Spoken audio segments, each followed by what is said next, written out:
Have you ever watched a movie or a TV show and you thought it was extremely good, and then something happens in the TV show that just causes a big uproar, and then all of a sudden you just stop watching it? Like that for me recently when I bought Final Fantasy. I was vibing with it and I had stopped playing because I didn't want to burn myself out. But 7, I was getting into the story because of how good I felt Remake was at not retelling their, how good Remake was at not only retelling their story, but coming across as, hey, we want y'all to know that this is also a sequel.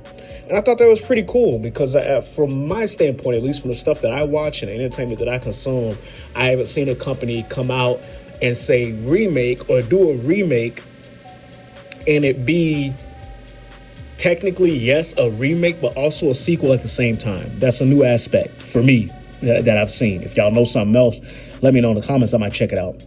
So I got Rebirth and I'm sitting here playing it. I took a break and I stopped playing it because I was like, oh, okay, I don't want to burn myself out. So I'll go play something else. And I just been, going through my backlog, and then Tekken came out and stuff like that.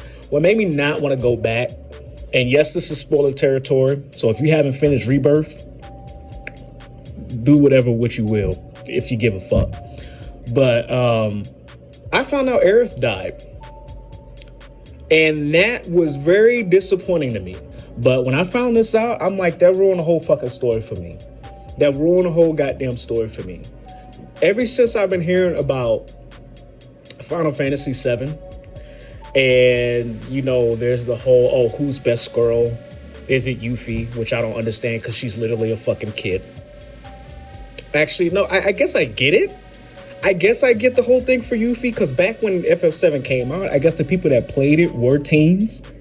And so it would make sense. It's just weird now because Yuffie's still the same age in these. And all the people that played it back then are now super hella grown up. So I guess for back then, for the original FF7, I already got it. So they're like, is it Yuffie? Is it Tifa? Or is it Aerith? At least in my experience, I've always heard people stand for fucking Tifa. I've always heard people stand for fucking Tifa, and I, at first I got it because I'm like, okay, people are attracted to her tits, obviously. Like that's the obvious gist of it. Even back then when it was pixelated, and then no, Advent Children, and they weren't ridiculous. They had her covered up, right? So it was mostly just the OG version of her. And then Remake came out, and she's like, I don't want to say conservative, but she's not as revealing as everybody thought she was going to be. But I thought the whole thing with Tifa was, I still think people only go for her because of her bazongas, right? The best part about FF7 Remake and FF7 Rebirth is the way Aerith used to flirt with fucking Cloud. When I tell you, and the funny thing is, I was talking to baby girl about this the other day. I might think I'm bullshit when I say this. Yes, I did tell my girl this, because this is the kind of relationship we got.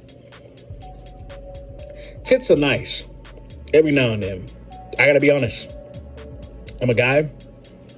I mean, even if you want to go into the what do you identify as, blah, blah, yada, yada, yada. I like titties. My girl likes titties. So they're nice every now and then. However, personality beats that shit 11 out of 10 every motherfucking time. You couldn't tell me otherwise. You couldn't convince me otherwise, because titties only get you so far. Just like a goddamn a six-pack, good-looking bod can only get you so far. And that's not to hate on these things or say these things because it may or may not be what I have. This is just who I am, and it's who I've discovered who I am. So when I come into this story, and a big part about this story is a relationship between the characters and each other, and the main character and these other characters, and you got these romances that are playing out. The best part for me was seeing how Aerith interacted with Cloud, because she was very direct, she was forward, she was flirty. I know I've talked about this before, and I've had some people come back and say like, oh, Aerith's only doing that because of who Cloud reminds her of, blah, blah, yada, yada. That's neither here nor there, right? You couldn't fucking deny that there was some shit between Cloud and Aerith. And so seeing her interact with Cloud the way she did is just like, damn. Like, seeing somebody be that forward with you and not bullshit around the bush and do all this shy shit that Tifa does, because you can't deny that Tifa likes Cloud too, right? Even though she hadn't seen him for a while, you can't deny that shit. But she's too fucking timid with the way she's going about Cloud. Aerith is just like, hey, you're gonna be my bodyguard, and we'll count this as a date.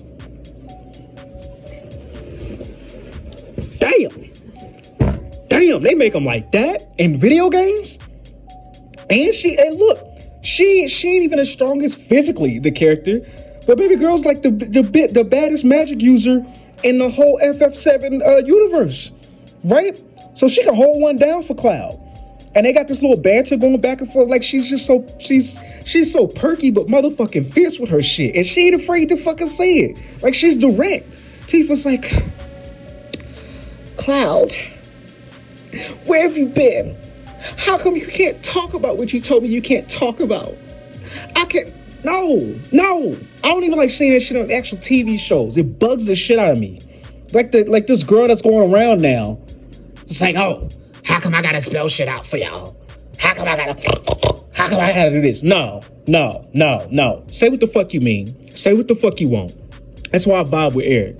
That's why I dug Aerith. I'm like, yo, Aerith is babe. Aerith is more than tea. This girl's like a cup of fucking warm Beijing milk. Like, that's how she's putting it down on Cloud, and Cloud's feeling that. When I found out she kicked the fucking can in Rebirth, I stopped. I did not want to come back to the game for that sole reason, because they took Bay out. So now I'm just supposed to hang with fucking Cloud and the rest of the crew. I'm supposed to sit here and watch Tifa pussyfoot around the fact that she actually wants something with Cloud. I'm supposed to sit here and watch Barrett bullshit about the accountability of the shit that he did that was his motherfucking fault in the goddamn first iteration of the remake. I'm supposed to sit here and watch Yuffie be fucking annoying. Aerith is the cornerstone of this motherfucking story, and you'd have to do some strong ass convincing to convince me otherwise. That's how much I was vibing with Aerith. That's how much Aerith was my motherfucking cup of tea. Like I said, if tits are your thing, that's cool. Go for Tifa, and don't come for me, because I understand there's probably more to Tifa's character in the grand scheme of FF7 than what I'm assuming it is. But from what I've seen so far, and up until the point that I've played, nothing Tifa does convinces me that she's right for Cloud. Fuck that. It's Cloud and Aerith all goddamn day. And if that's just my thing, because that's what I'm down with, then that's what I'm down with. But you can't convince me that 9 times out of 10, Aerith ain't gonna be a better match for Cloud than Tifa. It's just not it. I see Tifa with somebody like Barrett. I thought they were together in the first shit. I really did, because of how they were going on back and forth. And then all of a sudden, like, no. Let me know if there's a game that you ever stopped playing, or a TV show, or a movie, or anything, even a song or album that you just stopped listening to. You was vibing with, you just stopped for some whatever reason. What's that reason? Mine is they took out Aerith, and that left a sour spot in my mouth. I paid shit. I think I paid the full goddamn price for that damn game, and I stopped playing that shit, because they build it all up as if they're going to change the story completely, because we already all knew Aerith was going to get croak. She's going to fucking croak. We all knew that. But the way they was changing the story up is they were making it seem like they were going to do something contrary to what they had done in the first game. And then I look up spoilers, or I think I heard somebody talking about it. I was watching somebody and they were talking about it, and I found out, and I said, fuck that. Y'all build all this shit up to change fate and defy shit and do shit different than the first game, and you literally go back to the same goddamn spot that y'all went to for the sake of fucking Sephiroth. My guy, Sephiroth, as alluring as he is, as much riz this motherfucker has, y'all do all this shit just to keep this bastard in the goddamn story. That's how I feel. Let me know how you feel. That's my thoughts for the day. This is my video for the day. Thank you for listening, if you listen.